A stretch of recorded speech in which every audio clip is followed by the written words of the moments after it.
మంచి గరుడ ప్రసాదం కోసం అట 10 కిలోమీటర్ల పొడుగుత ఎక్కడికక్కడ ప్యాకప్ అయిన రోడ్లన్నీ.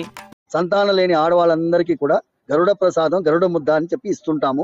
ఎవరికి సంతానం లేదో వాళ్ళు రావాలి. ఇక్కడ నాకు ఇంకొక విషయం కూడా గమనించవచ్చు. ఇప్పుడు ప్రసాదం కోసం ఇంతమంది వెళ్ళారు అంటే ఇంతమంది హిందువులు ఎందుకని ఫర్టిలిటీ పిల్లలు పుట్టక ప్రాబ్లం ఫేస్ అవుతున్నారు? ఇప్పుడు వేరే రిలీజియన్స్లో ఎవరు ఈ ప్రాబ్లం ఇంతగా ఫేస్ చేయట్లేదు కదా, వాళ్ళందరూ మామూలుగానే కంటున్నారు, నడుస్తూనే ఉంది వాళ్ళ లైఫ్.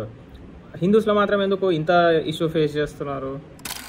హైదరాబాద్లో ఎందుకు ఇన్ని ఫర్టిలిటీ సెంటర్లు ఉన్నాయి అబ్బా అని అర్థం కాదు నాకు. ఇంతమంది ఉన్నారా? ఒక్క హైదరాబాద్లోనే 10 కిలోమీటర్ల మంది కార్లు ట్రాఫిక్ జామ్ అయ్యి అంతమంది పిల్లలు పుట్టక ప్రాబ్లం ఫేస్ చేస్తున్నారంటే వేరే డిస్ట్రిక్ట్స్లో ఎంత ఉండాలి, రాష్ట్రంలో ఎంత ఉండాలి, దేశం మొత్తం ఎంతమంది పిల్లలు పుట్టక బాధ పడుతున్నారు? ప్రాబ్లం ఎక్కడ వస్తుందంటారు? మనం తినే ఫుడ్ వల్ల, లేకపోతే లేట్ మ్యారేజెస్ వల్లనా, లేకపోతే చేసే సాఫ్ట్వేర్ జాబ్ల వలన? ఎందుకంటే 10 గంటలు 12 గంటలు కూర్చొని వర్క్ చేస్తూ ఉంటారు. సో సిట్టింగ్ పొజిషన్ కంటిన్యూగా ఉంటుంది. అది కూడా ఎందుకు అంటున్నా అంటే ఇప్పుడు 10 కిలోమీటర్ల మందం కార్లే ఉన్నాయి అంటే అందరు middle class are above middle class వాళ్ళే కదా అక్కడ ఉన్నది. సో ఈఎంఐలు పెట్టుకొని అట్లా ఎట్లనో కార్లు కొనుక్కొని ఉంటారు. మెయిన్ ఇష్యూ మరి ఈ జనరేషన్లో ఎందుకు వస్తుందో మరి. మన ముందు జనరేషన్లోనేమో 10 మందిని కన్నారు, మనమేమో ఒకరిని కనడానికి అతలకుతలం అయిపోతున్నాం. మన జనరేషన్లో డబ్బులు సంపాదిస్తున్నాం కానీ నేచర్ సైకిల్ డిస్టర్బ్ అయిపోతుంది. డైలీ మీరు ఎన్ని అవర్స్ వర్క్ చేస్తున్నారో కామెంట్స్లో పెట్టండి.